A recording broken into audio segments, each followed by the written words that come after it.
Hi everyone, this is our channel Around My Story. Please like, share and subscribe. Ne nous sentons-nous pas tous spéciales parfois? J'ai grandi dans une maison d'orphelins. Je ne sais pas de prétendre qu'il y avait quoi que ce soit de spécial à ce sujet, mais j'ai grandi avec cette voix lancinante dans ma tête qui me disait à quel point j'étais spéciale et que ma vie finirait par basculer du jour à la nuit. Il s'est avéré que je n'étais pas en train de délirer ou quoi que ce soit. Ce qui m'est arrivé est le rêve de tout enfant placé en famille d'accueil. Si seulement je savais ce que l'avenir me réservait. Ma mère, mon père et ma sœur jumelle se sont suicidés en 1992. J'ai été sauvée par ma famille élargie pour être abandonnée plus tard. J'ai été reniée non pas parce que deux des familles les plus riches de la ville ne pouvaient pas m'élever, mais parce que j'étais une malédiction pour leur réputation. Mon père et ma mère n'étaient pas mariés, et cela leur a apporté tant de honte qu'ils se sont suicidés. Quelques mois plus tard, un beau jour, je me suis réveillée dans un foyer pour enfants. Je suis maintenant orpheline. Je n'ai absolument aucun souvenir de mes parents, ni même de ma sœur jumelle. Mais je me souviens très bien de ma famille éloignée. Ils m'ont abandonnée quand j'avais 6 ans. Mon oncle est un homme d'affaires extrêmement riche. Il n'a jamais été vraiment méchant avec moi. En fait, il m'a placée dans ce qu'on peut appeler une maison de luxe. Bien qu'il ait promis de me rendre visite tous les week-ends, il ne l'a jamais fait. J'étais placée dans une chambre de taille moyenne avec 4 autres filles. Rosaline, Claire, Bella et moi, Rachel. Elles étaient toutes habillées de chemises de nuit propres, mais elles étaient toutes de la même couleur, vert pâle. Madame Milton, notre tutrice, m'a donné une robe similaire enfilée. J'avais l'impression d'être admise dans l'armée des enfants.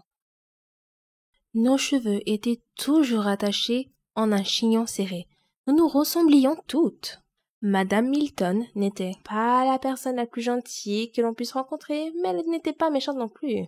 La maison était divisée en 2 sections, une pour les garçons et une pour les filles.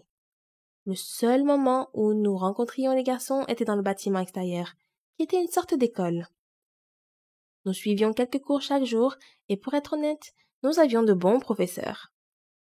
Je m'assieds toujours à côté d'un garçon qui s'appelait Nate. Je le trouvais super intelligent, et il m'aidait toujours à faire mes devoirs de maths, car les chiffres n'ont jamais vraiment été mon domaine de prédilection. Nous avons fini par devenir de bons amis. Chaque fois que je retournais dans la chambre, toutes les filles étaient trop occupées avec leurs jouets. Et elles étaient toutes déjà de bonnes amies. J'avais l'impression d'être une étrangère. Cependant, quelques mois plus tard, je suis devenue l'alpha du groupe. Ne vous méprenez pas, ce n'est pas une histoire à la Oliver Twist. On se faisait tout le temps des farces. Et on riait bien. Je veux dire, qu'être dans une famille d'accueil n'est pas exactement des vacances, alors nous tirions le meilleur parti d'une mauvaise situation. Quand les filles s'endormaient le soir, je faisais semblant de dormir jusqu'à ce que Madame Milton se soit endormie elle aussi.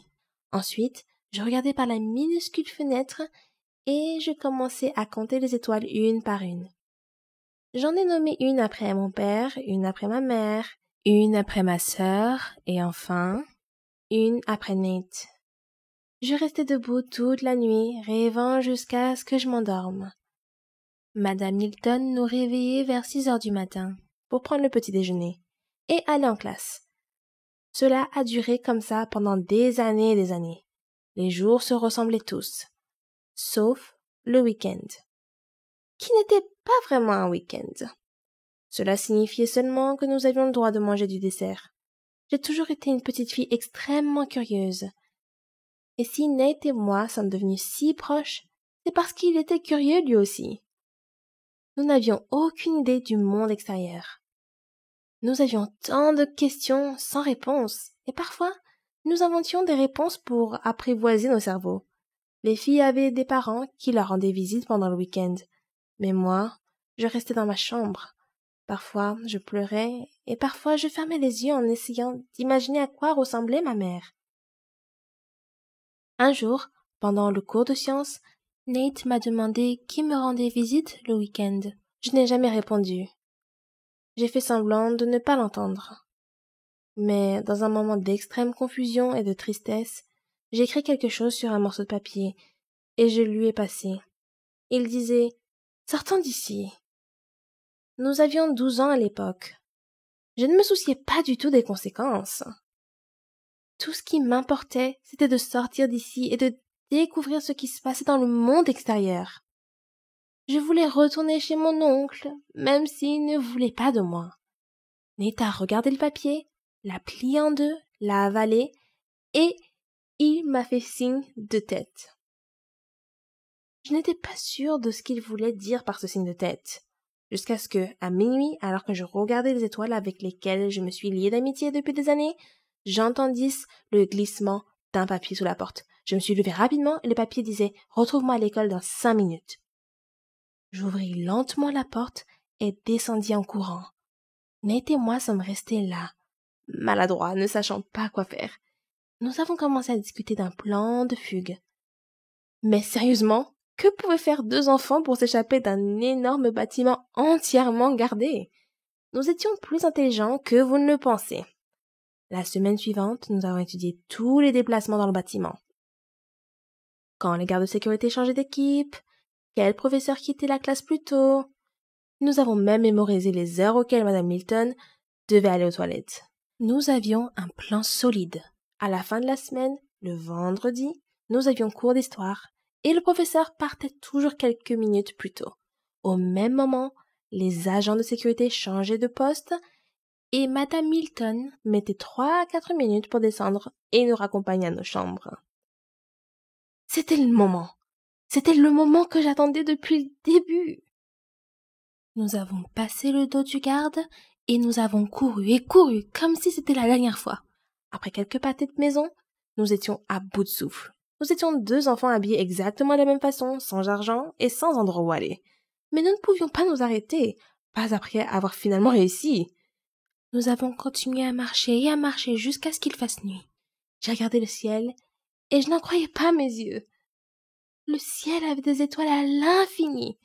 J'ai laissé tomber mes cheveux et me suis débarrassée de ce stupide chignon que j'avais depuis des années. J'ai décidé que Nate et moi pourrions aller dans un magasin et demander un emploi convenable qui pourrait nous offrir un endroit pour vivre et de la nourriture. Oui, j'étais tellement intelligente et je le suis toujours. Nous sommes donc entrés dans une épicerie tenue par une vieille dame. Nous lui avons raconté notre histoire et elle nous a répondu « Je dois appeler la police ». Nous avons supplié et pleuré et la dame avait un grand cœur. Elle nous a offert des sandwichs et nous a dit que nous pouvions aider à livrer les courses dans le quartier. Nous avons immédiatement accepté. Nate et moi avons dû dormir sous une couverture à l'intérieur du magasin toutes les nuits. Ce n'était pas une situation idéale, mais nous adorions ce sentiment de liberté.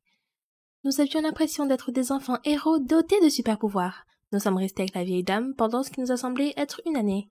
Si vous ne l'avez pas encore deviné, j'étais amoureuse de Nate. J'avais planifié notre mariage dans ma tête. Et bien qu'il ne m'ait jamais répondu, je savais qu'il m'aimait encore plus. Un jour, nous avons entendu la vieille dame parler à un officier qui cherchait 2 enfants perdus. On a pris tout l'argent qu'on pouvait et on a couru par la porte de derrière. Je sais que c'est inconsidéré de voler la femme qui a subvenu à nos besoins, mais il n'y avait pas d'autre moyen. Nous avons rapidement arrêté un taxi et demandé au chauffeur de conduire le plus loin possible. Il nous a jeté un regard bizarre, mais lorsque nous lui avons montré l'argent, il a commencé à conduire. À ce moment-là, Nate m'a pris la main pour la toute première fois et m'a dit « Ça va aller ». J'ai senti mon cœur fondre sur le sol. Mais le bruit de la circulation m'a ramené à la raison. Le chauffeur de taxi conduisait bizarrement, mais aucun de nous n'était vraiment familier avec la conduite. Donc nous n'avons jamais vraiment fait attention. J'ai regardé Nate et j'ai dit « Nous devons trouver mon oncle. Il est riche, il peut nous aider. Tu peux te cacher dans ma chambre ou il peut même nous adopter. Je ne sais pas. » Ma voix était tremblante. Nate a répondu « Hé, calme-toi. Je te promets que tout va bien se passer. Rachel, nous sommes ensemble, c'est tout ce qui compte. Et je vais t'aider à trouver ton oncle. » Je n'ai pas entendu le reste de ces paroles. Je me suis réveillée dans un lit d'hôpital. J'ai crié à plein poumon. Une infirmière est entrée et j'ai demandé « Qui êtes-vous? Pourquoi suis-je ici? Je dois partir tout de suite. Où est Nate ?» L'infirmière m'a donné un comprimé et de l'eau. Elle m'a dit « Calmez-vous. Vous allez vous en sortir, votre ami va bien. Vous avez eu un accident de voiture. Quel est votre nom? J'ai repoussé sa main et refusé de prendre la pilule. Je lui ai répondu: Je m'appelle Rachel et je dois voir mon ami tout de suite. L'infirmière est partie. Ensuite, un officier est entré. Il a commencé à poser des questions et j'ai continué à demander à voir Nate. Je n'ai jamais répondu à aucune de ces questions. Je lui ai demandé de rappeler l'infirmière et elle est venue. Je lui ai demandé de m'aider à m'asseoir droit parce que je sentais à peine mes jambes. Peut-être avais-je dormi trop longtemps. Elle est restée plantée là. J'ai baissé les yeux et je n'ai pas de jambes. Que s'est-il passé? J'ai demandé. L'accident est survenu, Rachel, a répondu l'infirmière. Maintenant je suis une orpheline infirme? Non, ça ne peut pas être vrai. Je ne sais pas pourquoi, mais j'étais super calme. Qu'est-il arrivé à mon ami? Il va bien. Où sont tes parents? J'ai fixé le plafond blanc et je n'ai rien répondu. Je ne sais pas comment, mais le lendemain matin, l'officier m'a réveillée. Je lui ai raconté toute l'histoire et j'ai décrit mon oncle et son nom de commerçant. J'avais besoin de toute l'aide possible, mais personne ne me disait rien sur Nate. Plus tard dans la journée, un médecin est venu m'expliquer que je devais subir une opération pour poser des jambes artificielles. Je ne savais pas ce que cela signifiait et j'ai demandé innocemment: Est-ce que cela veut dire que je vais remarcher? Le médecin m'a expliqué que je pourrais remarcher, mais que cela prendrait quelques années. Plus tard dans la journée, mon oncle est arrivé. J'avais un torrent de sentiments contradictoires, mais mes yeux étaient vides. Je ne pouvais pas verser une larme. La première chose qu'il a dite, c'est: Pourquoi t'es-tu fait ça, chérie? Il a osé m'appeler chérie et me reprocher ce qu'il avait fait lui-même. J'ai souri à moitié et j'ai dit: Le médecin a dit que je marcherais à nouveau. As-tu des nouvelles de mon ami? Il m'a dit que Nate avait une commotion cérébrale et était dans le coma. Et c'est là que mes yeux de glace ont fondu. Je me sentais coupable. C'était moi qui l'avais fait fuir. Si je n'avais pas été là, il aurait peut-être été en bonne santé maintenant. Oncle Todd, tu peux appeler le médecin pour moi? Ai-je demandé. Le médecin était très compréhensif, même s'il n'avait pas une idée précise de ce qui se passait. Il m'a expliqué que Nate irait bien. Et je l'ai cru. Mon oncle a payé pour mon opération, et pour le séjour de Nate aussi. C'est déroutant. S'il avait un si grand cœur, pourquoi m'a-t-il envoyé dans une famille d'accueil? J'ai perdu le fil des jours. J'aurais voulu être de retour à l'orphelinat, assise à côté de Nate pendant qu'il m'aidait à faire mes devoirs. Un mois plus tard, Nate allait mieux. Je l'ai vu quelques fois, et j'étais capable de faire quelques pas avec l'aide des infirmières. Mon oncle me rendait visite de temps en temps, et je voyais bien qu'il essayait de se faire pardonner. Mais n'était-ce pas un peu trop tard? 10 mois plus tard, nous avons tous deux été renvoyés à l'orphelinat avec des rapports indiquant que Nate risquait une attaque cérébrale et que je ne pouvais pas marcher ou rester debout trop longtemps. Mon oncle nous a proposé de rester chez lui, mais nous savions tous les deux qu'il ne le pensait pas. De retour à l'orphelinat, nous avons été traités différemment. Ce n'était tout simplement pas la même chose.